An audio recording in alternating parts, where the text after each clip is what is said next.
School में पढ़ते थे जब बच्चे थे, एक चैप्टर आया था, आप लोगों को अगर पढ़ाई में आया हो, पता नहीं बदल गया, जेम्स वाट। एक जेम्स वाट नाम का बालक, जिसको निकम्मा समझा जाता था घर में, वो एक दिन बैठा था, देखा कि एक बटलोई चढ़ी थी और उसके ऊपर ढक्कन रखा था, नीचे से भाप ऐसे करके ढक्कन को उठा देती। उसने फिर वजन रखा, फिर भाप बनी और उठा दी, फिर वजन और बढ़ा के रखा, वजन बढ़ाता गया, भाप उसको उठाती गई। उसी ने इंजन की रचना की थी, जेम्स वाट। आप इसका भाव समझ पा रहे हैं हम क्यों उदाहरण दे रहे हैं? जब आपके अंदर अग्नि पैदा हो रही है, जलन पैदा हो रही, तो आपके जीवन को भगवान की तरफ ले जाने वाले पावर को उठा जागृत कर रही।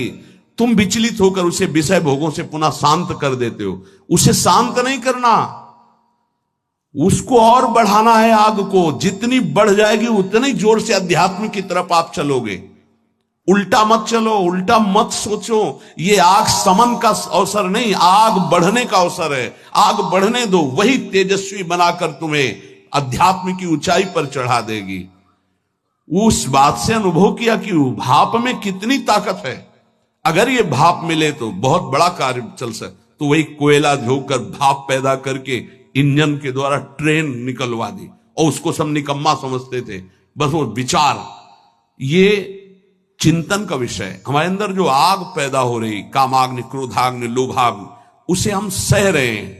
उसको सह रहे हैं तो एक पावर बन रहा है। वो पावर आपको सीधे भगवान की तरफ बढ़ाएगा। अगर आप उसको बुझाने में लग गए तो वो इधर आध्यात्मिक शक्ति क्षीण हो जाएगी और भोगा शक्ति बढ़ जाएगी। ये अनुभव की बातें हैं। आप इसको सहना सीखें, मिटाने में काम नहीं बनेगा। सह करके प्रभु की प्राप्ति हो जाएगी। सहना सीखो, सहना हमारा परम धर्म है। सहन कर गए तो महात्मा, टूट गए तो विषयात्मा। और फिर हमें पता नहीं ये अवसर जो मिला है कब मिले। इसलिए सावधान, सत्संग को सुनो और उसका मनन करो, उसको जीवन में उतारो, तभी लाभ मिलेगा। नहीं रोज सत्संग हो रहा है और अगर आप सुनेंगे नहीं तो 1 घंटा 1.5 घंटा बैठ लिए, फिर वही मनमानी चिंतन, ठीक नहीं। ये 6 बातें जिसके जीवन में है, उसके अंदर भक्ति की निष्ठा जागृत हो जाती है और वो सिद्ध महापुरुष हो जाता है। फिर पहला, हर परिस्थिति में क्षमा। बहुत कठिन है, बहुत कठिन है। कोई अपराध पे अपराध करता जा रहा है, हम क्षमा पे क्षमा करते जा रहे हैं। बड़ा प्रभाव क्षमा का है। आप तो क्षमा कर रहे हो, उसका परिवर्तन शुरू हो जाएगा। क्षमा में इतना बड़ा बल है कि जो अपराध कर रहा है उसका परिवर्तन हो जाएगा। क्षमाशील ही परिवर्तन कर सकता है। क्रोध करने वाला या दंड देने वाला महान नहीं माना जाता, क्षमाशील महान माना जाता है। दूसरा, कभी भी किसी भी परिस्थिति में समय व्यर्थ न जाना, वस्तु, व्यक्ति, स्थान के संयोग में। तीसरा, कोई भी भोग सामग्री समीप फिरी पर नहीं भोगना प्रभु के। मेरे प्राप्ति के लिए मेरा भक्त सब सुखों का त्याग करता है, भगवान ने कहा।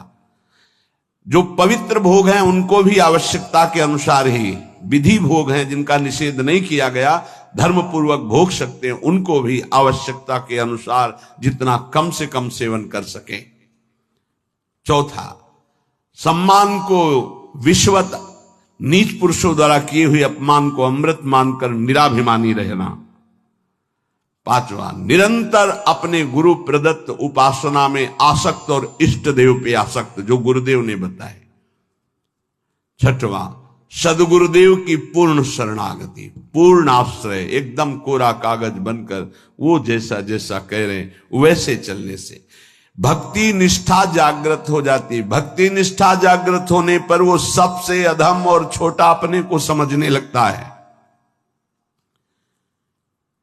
अपने को इतना तुच्छ मान लेता है कि उसके भजन, सेवा, सद्गुण जितने हैं उनका उसके अंदर अभिमान ही नहीं आता। इसी कारण वो सिद्ध हो जाता है। थोड़ी सी साधना अभिमान उत्पन्न कर देती। क्यों? क्योंकि गुरु कृपा नहीं है। इसलिए जहां निराभिमानी होकर प्रभु से अपना संबंध जो था है, जो रहेगा, उसका बोध हुआ उसी समय उसे भगवान की प्रेम लीलाओं का अनुभव होने लगता है। कभी रोना नहीं आता किसी को, मेरे साथ प्रभु कितनी कृपा कर रहे हैं, कभी रोना नहीं आता है। कैसा कपटी संसार है। गुरुदेव अपनी महिमा से उतर करके, नीचे उतर करके हमारे जैसे बनकर हमसे संभाषण करते हैं, हमें प्यार दुलार शासन करते हैं। कभी एकांत में किसी को गुरु के प्रति रोना आया? मोटे मोटे आंसू सामने गिरते देखते हैं अपनी वासना की पूर्ति के लिए, अपने मन की शांति के लिए, हमारे मन को सुख मिले, बस। कभी ये रोते कि अहो कृपालु करुणामय, आपका कैसा स्वभाव है, हे स्वामिनी आपका कैसा स्वभाव है? कभी ऐसा नहीं। विश्वामित्र जी भगवान के प्रति शिष्य भाव किया तो भगवान शिष्य बन गए। अगर थोड़ा भी विलंब पुष्प लाने में हुआ तो भगवान डर रहे थे कि गुरुदेव की संध्या पूजा में विघ्न न हो जाए, गुरुदेव की जो सेवा में थोड़ा भी समय लगा तो डर गए भगवान। शिष्य भाव, जैसा भगवान के प्रति भाव करोगे वैसा ही भगवान आपके सामने आ जाएंगे। अनंत ब्रह्मांड भगवान ने ही अपने आप से ही रचा है। कितना विलक्षण भजन का प्रभाव होता है कि अनंत ब्रह्मांडों का स्वामी आप जो भाव करोगे वैसा आ जाएगा बन के। अगर आप भगवान को भोग रूप में चाहेंगे तो भोग रूप में भी आ जाएंगे। ऐसा ही है, बड़े कृपालु हैं। जिस रूप में आप चाहेंगे भगवान आ जाएंगे। आप आज भी जो कामना करते हैं ना, मेरे भगवान ही आपकी पत्नी बने हुए हैं, पुत्र बने हुए हैं, आपका परिवार बने हुए, आप पहचान नहीं पा रहे हैं। जो हम कामना करते हैं ना कि आज ये, तो भगवान वही बनकर आ जाते हैं, वही पदार्थ बनकर आ जाते हैं, वही व्यक्ति बनकर आ जाते हैं, वही वस्तु बनकर आ जाते हैं। यद्यपि भगवान ही है, दूसरा कोई नहीं है। वही अपने आप को प्रकट किए हैं। उपनिषद में आता है एकाकी न रमते। खेलने की इच्छा हुई तो दूसरा कोई हो तो खेले, तो अपने आप को इतने रूपों में खेल में फैला दिया। एकाकी न रमते, भगवान ने अपने एकोहम बहुश्यामा, मैं ही बहुत रूपों में हो जाऊं, और वो अपने आप से अपने आप में खेल रहे हैं। तीन खेल हो रहे हैं यहां प्रगट में। एक हो रहा है सृष्टि का सृजन, बराबर चल रहा है, सृजन भी बराबर चल रहा है, पालन भी बराबर चल रहा है, संहार भी बराबर चल रहा है।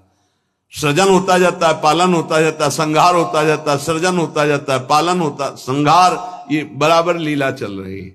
किसका सृजन? अपने आप से अपने आप का सृजन। किसका पालन? अपने आप से अपने आप का पालन। और किसका संहार? अपने आप से अपने आप के ऊपर संहार लीला, किसी और की नहीं है, वही है। आप भी वही हैं, पर नहीं समझ पा रहे। भगवान ने कहा यथा तथा, अर्थात मुझे जैसे बचता मैं वैसे, ये यथा माम प्रपद्यन्ते तास तथैव, यथा तथा। भाव और लगन, जिस तरह की आपकी लगन है और जिस तरह का भाव है वैसे ही भगवान अनुभव में आते हैं। जब आप घोर विषय चिंतन करते हैं तो भगवान विषय रूप में आ जाते हैं। गाढ़ चिंतन विषय का तो विषय रूप में आ जाते हैं। सलाह दे देंगे आपको, देखो ये विषय जो मैं ही हूं, इसको प्राप्त करना है तो ऐसे चलो, ऐसे प्राप्त करो। वो भले आप निषिद्ध चिंतन कर रहे हैं, जब ज्यादा हठ करेंगे तो आपको वही सलाह देने लगेगा हित। आप ऐसा करो, ऐसे से ऐसा कर लो, ऐसे से ऐसा कर लो। और जब पिटाई होगी तब आपको फिर उपदेश करेगा, कहा था नहीं, नहीं माने तो सलाह दी थी, अब मान लो। हित का बड़ा ही कोमल स्वरूप है।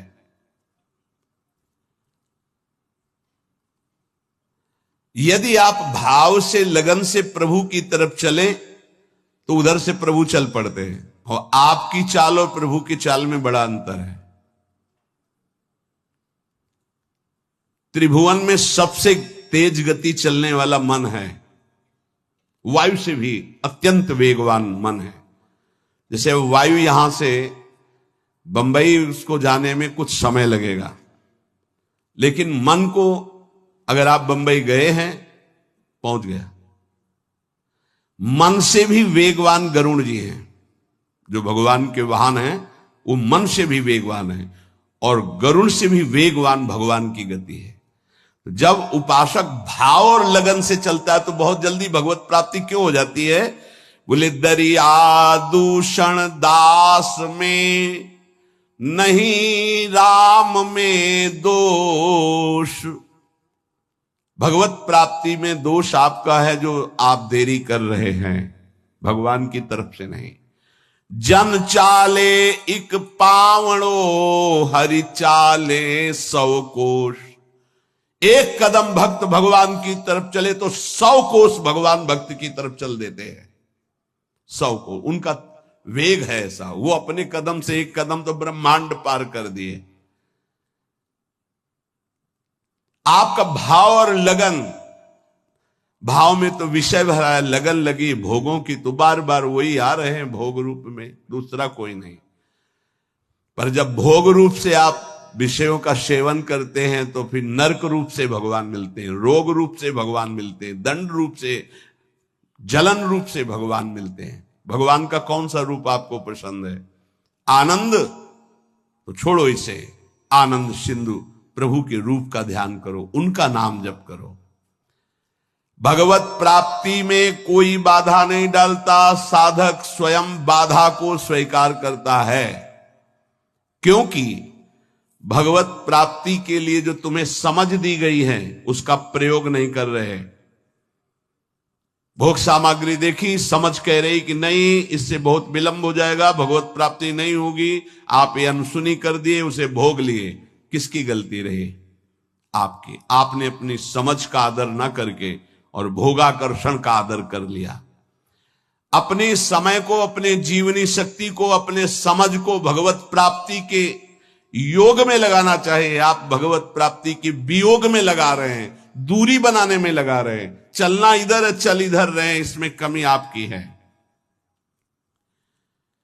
सामर्थ्य जितनी है, अगर उतना कदम बढ़ा दो तो तुम्हें खुद अनुभव होने लगेगा भगवान कितनी वेग से आपकी तरफ आ रहे हैं। पूरा समय, पूरी सामग्री, पूरी सामर्थ्य भगवत प्राप्ति के लिए मिली है आपको। पूरा समय, पूरी सामग्री, पूरी सामर्थ्य भोग प्राप्ति में लगा रहे हैं आप, देख लीजिए। कारण समझ सामग्री समय का दुरुपयोग कर रहे हैं, क्योंकि तुम्हारे अंदर लगन नहीं, अगन नहीं भगवत प्राप्ति की। भक्ति किसी साधन विशेष से नहीं प्राप्त होती, कर्मों से नहीं प्राप्त होती, भगवान की पूर्ण शरणागति से होती है। कई बार इनकी चर्चा हुई, पूर्णता कैसे होती है? हे हृदय से प्रभु की शरण। यदि परमार्थ में उतरे हो तो चैन नहीं है। यहां दरस बिन दुखन लागे नैन, जब से तुम बिछुरे पी प्यारे कबो न पायो चैन। बेचैनी बढ़नी चाहिए। जब बेचैनी बढ़ती साधक में कृपा से, तो वो समझता है परेशानी बढ़ रही है और उसको मिटाने के लिए भोगों में उतर जाता, खत्म। अरे वही बेचैनी तो विरह बनती है, तुम समझते कहां हो? जब आपके अंदर जलन होती, बेचैनी होती, घबराहट होती है, तो वही जाकर विरह बनती है।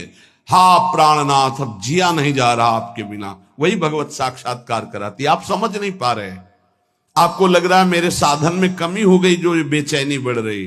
यही साधन की परिपक्व अवस्था है जो बेचैनी बढ़ रही।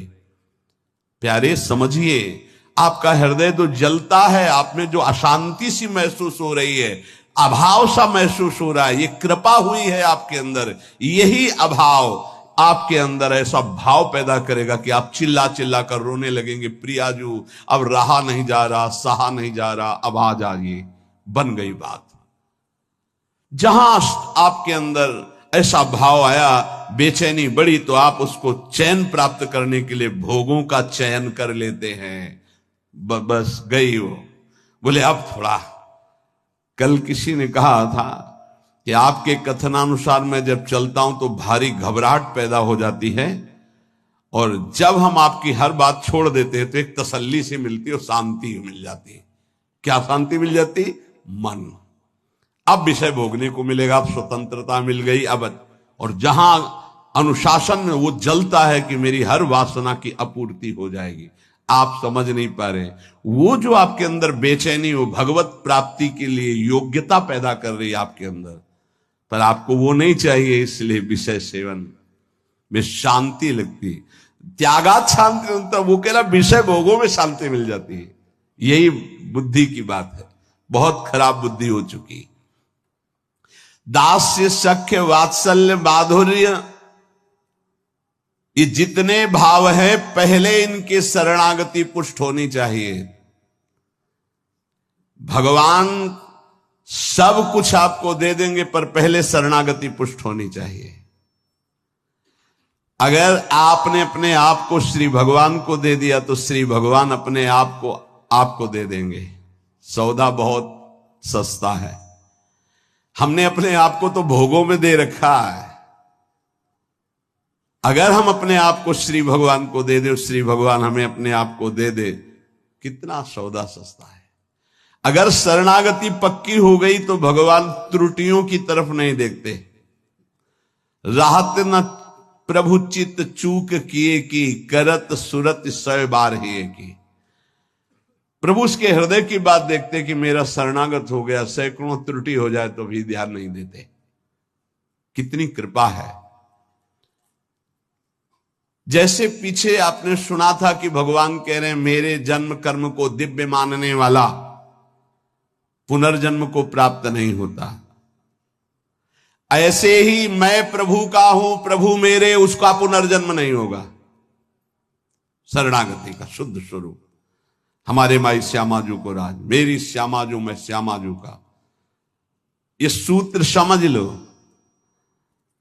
प्रभु को अपना मानने वाला अगर उससे त्रुटियां भी होती तो प्रभु नहीं गिनते। जन अवगुण प्रभु मान का हो, उसको भगवत प्राप्ति हो जाएगी। मैं प्रभु का, प्रभु मेरे। बस किसी भी दबाव में आकर बीच में तीसरा नहीं हो जाना चाहिए। मैं प्रभु का, प्रभु मेरे। फिर मैं प्रभु का ये भी विस्मरण हो गया, केवल प्रभु मेरे। चाहे समझ में आए या ना आवे, इतना समझ लो, संसार का कोई भी संबंध, कोई भी शरीर, कोई भी वस्तु स्थायी नहीं है, कोई भी पद। लेकिन ये बात सदा तुम्हारे अंदर स्थायी बनी रहेगी, मैं प्रभु का, प्रभु मेरे। अगर आ गई है, शरीर छूटा किसी भयानक अपराध से, अगर फिर जन्म हुआ तो ये बना रहेगा, मैं प्रभु का, प्रभु मेरे। और ये आपको परम पद प्राप्ति करा देगा। अवश्य अवश्य भगवत प्राप्ति हो जाएगी।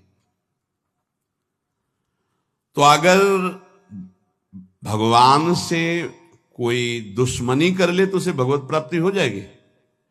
द्वेष कर ले तो भगवत प्राप्ति हो जाएगी, क्योंकि प्रभु से ही तो जुड़ा है वो।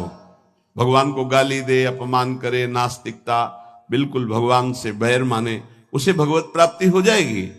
यहां की जैसा कहा कि जैसे भक्त भजता है मैं वैसे भजता हूं, तो वो वैर से भजेगा तो वैर से ही सही, पर भगवत प्राप्ति तो हो जाएगी ना।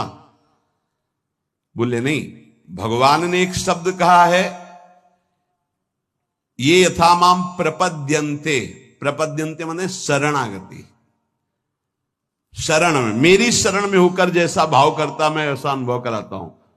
तो वो जो भगवान की निंदा करता भगवान की शरण में थोड़ी है, उसको तो नरक की प्राप्ति होगी। बोले शिशुपाल ने भी तो निंदा की थी, तो रात दिन भगवदाकार वृत्ति रहती थी उसकी। उसे उठते बैठते चलते फिरते कृष्ण ही नजर आते थे। कंस ने भी तो द्वेष किया, तो उसको दाल में जीरा भी कृष्ण ही नजर आते थे। जिधर दृष्टि डालता कृष्णाकार वृत्ति थी उसकी। ये छोटे मोटे बैर वालों को यमराज ठीक कर देते हैं, उनको भगवान को नहीं अवतार लेना पड़ता। ये जैसे ना कि भगवान की निंदा कर रहे हैं, भगवान की अवहेलना कर रहे हैं, नास्तिकता कर रहे हैं, इनके लिए शासन विभाग है यमराज, वो अच्छी धुलाई करके। देखो यहां चाहे जितना आप अपने को बलवान समझें, कंबल डाल के कुटाई होती जेल में। एक हमें मिले थे जेल में, तो उन्होंने कहा था कि वो जो पुराने कैदी हो जाते हैं वो वहां के शासक की तरह हो जाते हैं। तो जैसे कोई ज्यादा उद्दंडता करता है ना, तो फिर कंबल उड़ा के और फिर उनकी पिटाई होती है। तो यहां तो कंबल उड़ा के होती, वहां तो बहुत ही दुर्दशा होती, क्योंकि इस शरीर का तो वहां महत्व है नहीं पंच भौतिक। वहां एक नया शरीर मिलता है जिसका नाम यातना देह, वो मरता नहीं है, उसमें केवल दंड भोगना होता है। तो कह रहे हैं ऐसे लोगों के लिए तो यमराज ही काफी हैं। ये तो उनके लिए जिनकी हर समय कृष्णाकार वृत्ति में द्वेष हुआ है। जो भगवान का आश्रय अंदर से लेकर के भगवद आचरण करता है, वो भगवान का भक्त होता है। और भगवान प्राणी मात्र के परम सुहृद हैं। जो भगवान से वैर द्वेष रखा, उन्होंने केवल भगवान से ही रखा। शिशुपाल ने कभी और किसी को गालियां नहीं दी, केवल भगवान को दी। और गालियां भी कैसी देता था, कोई गंदी बात थोड़ी कहता था। ये कृष्ण ये ऐसा क्यों बोल रहा है? क्योंकि भगवान ने इसे आदेश किया है कि हमसे द्वेष करो। कौन है ये? जय विजय हैं, 3 जन्म के लिए सनकादिक। तो रावण, कुंभकर्ण, शिशुपाल, दंतवक्, हिरण्यकश्यप, हिरणाक्ष, ये भगवत पार्षद है। भगवान के सिवा इनके चित्त में कुछ है ही नहीं। अब भगवान ने आदेश किया हमसे द्वेष की लीला करो, तो अंतिम समय तक कहां राम रन हतोपचारी वो बोल के पधारे। और ये अंतिम समय तक सभा में बसे। ये कृष्ण, ये ग्वाला। भगवान सबको कहते चुप रहो, बोलने दो, बोलने दो, बोलने दो। जब पूरा समय आ गया तो सुदर्शन चक्र से मुक्त कर दिया। हिरण्यकश्यप किसी के भी समझाने से नहीं, भगवान से वैर। ये भगवत पार्षद हैं। अगर अपने लोग सोचे तो इतनी क्षमता हमारे वैर में नहीं है कि हम भगवान में तन्मय हो जाए। उसके ठीक करने के लिए बहुत से शासक है। ये शनि, राहु, केतु, मंगल ग्रह, नक्षत्र, ये सब जानते हो, शासन विभाग है। और क्या, जैसे अलग अलग कंपनियां नहीं है, ये अमुक कंपनी है भारत की रक्षा वाली, ये अमुक कंपनी है, अमुक एजेंसियां अलग अलग नहीं। जैसे ऐसे एजेंसी समझो, नवग्रह की अलग एजेंसी अलग अलग है। मार तुम्हारी सब सुख सुविधाओं को भस्म कर देंगे। जीवन तुम्हारा क्लेश और अशांतिमय हो जाएगा। वैर द्वेष भगवान का तो कभी कुछ बिगाड़ नहीं सकेगा, तुम्हारा सर्वनाश कर देगा। ये रावण, कुंभकर्ण, शिशुपाल, दंतवक्, हिरण्यकश्यप, हिरणाक्ष, ये कोई साधारण नहीं, भगवान के पार्षद हैं। इनकी नकल नहीं कर सकता कोई कि हम भगवान से वैर करके परम पद प्राप्त कर लेंगे।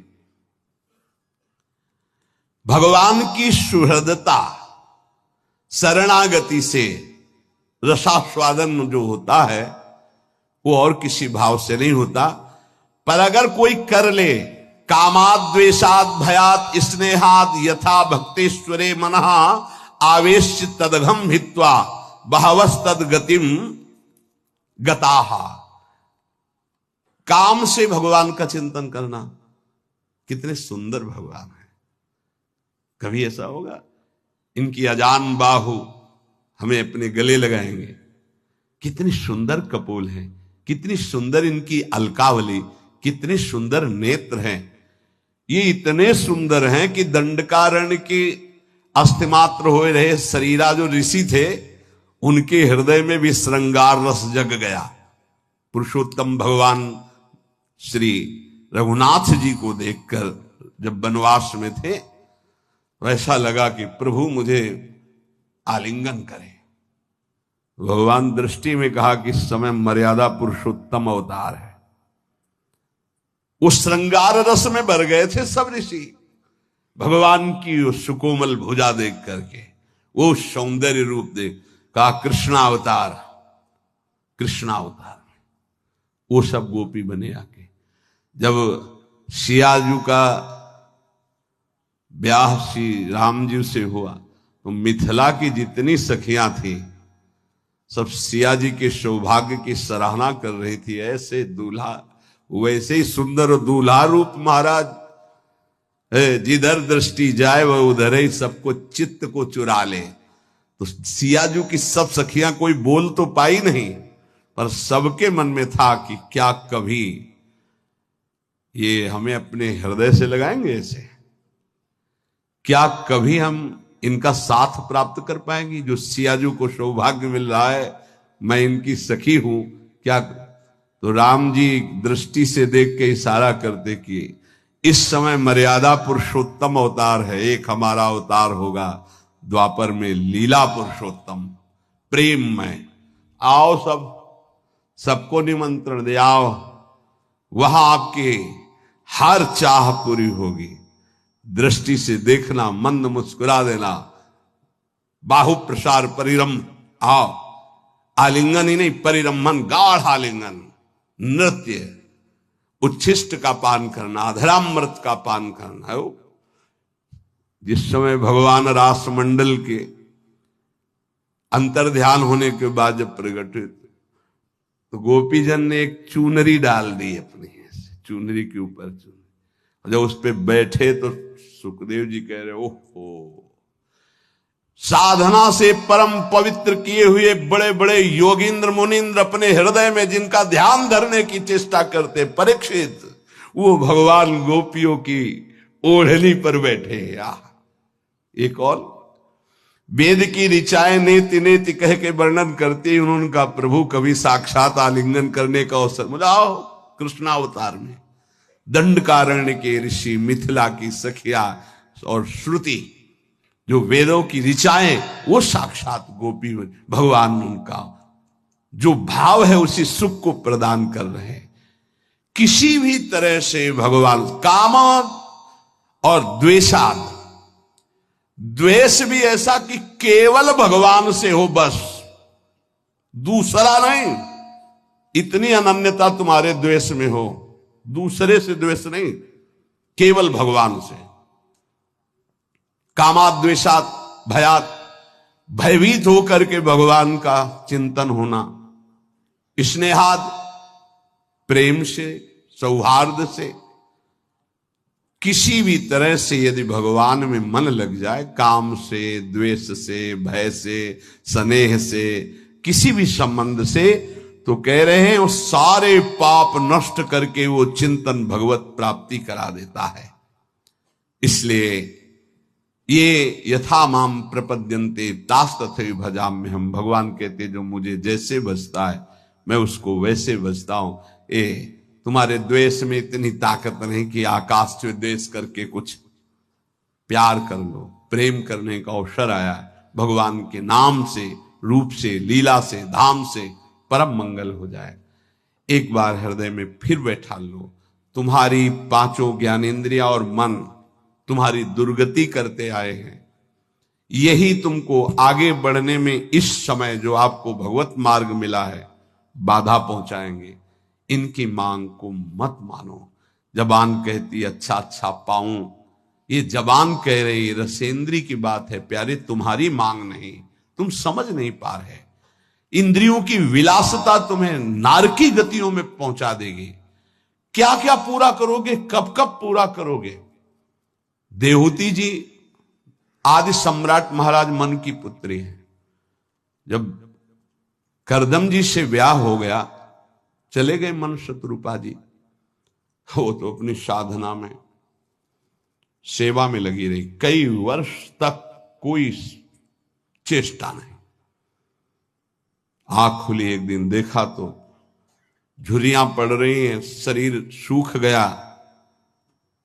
कहां राजकुमारी और कहां एक ऐसे महान तप संपन्न ऋषि की सेवा पति रूप से।